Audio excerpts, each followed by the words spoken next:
కాకపోతే మంచో చెడో ప్రజలు మిమ్మల్ని ఎన్నుకున్నారు, గౌరవం ఇచ్చే గురించే మాట్లాడతాం. ఈరోజు కూడా మేము చనిపోయిన ప్రతి కౌలు రైతు కుటుంబానికి మీరు 7 లక్షల రూపాయలు ఇవ్వాల్సిందే.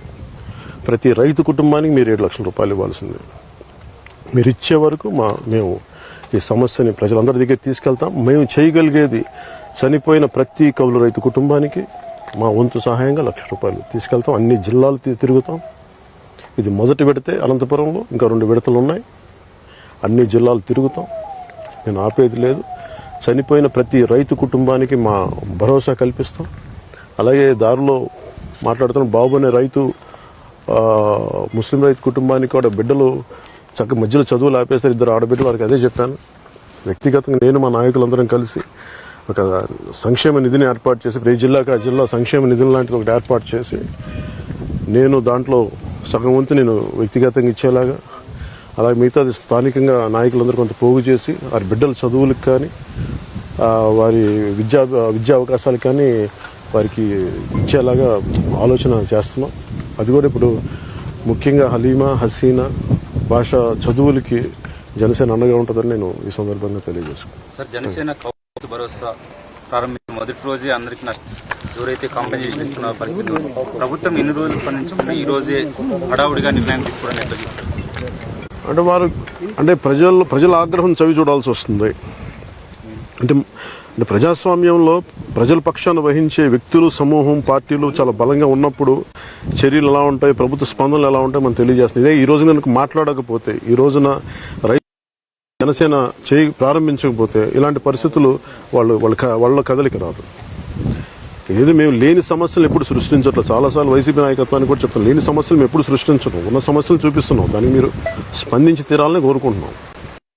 ప్రభుత్వం ధరల స్థిరీకరణ నిధి ఏర్పాటు చేశాము, రైతులను ఆదుకుంటాము. కానీ మరోవైపు రైతుల ఆత్మహత్యలు రోజు రోజుకు పెరుగుతున్నాయి. అనంతపురం జిల్లాలో వందల సంఖ్యలో రైతులు ఆత్మహత్యలు చేస్తున్న పరిస్థితి ఉంది. వైసీపీ అధికారులు రైతులు మన ధరల స్థిరీకరణ దాదాపు 3,000 కోట్లు పైచెల్లుకు అదనంగా ఇంకా 500 కోట్లతో మేము చేస్తామని చెప్పి ఈ రోజు కూడా దానికి అది ఏమైపోయింది ఆ నిధి అనేది ఈ రోజుకి అత్తాపత్తా లేదు. అలాగే టమాటో రైతులు కూడా చూస్తే మదనపల్లి మేము మార్కెట్ యార్డ్కి పోతుంటే మొత్తం వచ్చిన పంటని చూస్తుంటే అవి వాళ్ళ మనకి చాలా స్పష్టంగా లేదు. కేవలం ఏదో పథకాలు ఇచ్చేసి మిగతా అన్ని పబ్బం గడుపుకొని అలా చేసేద్దాం ఉద్దేశం 2,000 ఇచ్చే కేంద్ర ప్రభుత్వం ఇస్తున్న డబ్బులు అది ఇచ్చే సమయానికి 2 రోజులు అదే వీళ్ళు కూడా రిలీజ్ చేస్తున్నట్టుగా ఒక చక్కటి డ్రామా చేస్తూ ఉంటారు అగ్రికల్చర్ మినిస్టర్ను, అగ్రి నాయకులు. అందుకని నిజంగా రైతులకి అండగా లేదు. కానీ రైతులకు అండగా ఉండేలాగా ప్రభుత్వం వాళ్ళు ఉన్నంతకాలం చాలా బలంగా చేస్తారు. జనసేన విధంగా పోరాటం చేయబోతుంది. రైతులు మేము ఒకటి వాళ్ళకి సంక్షేమ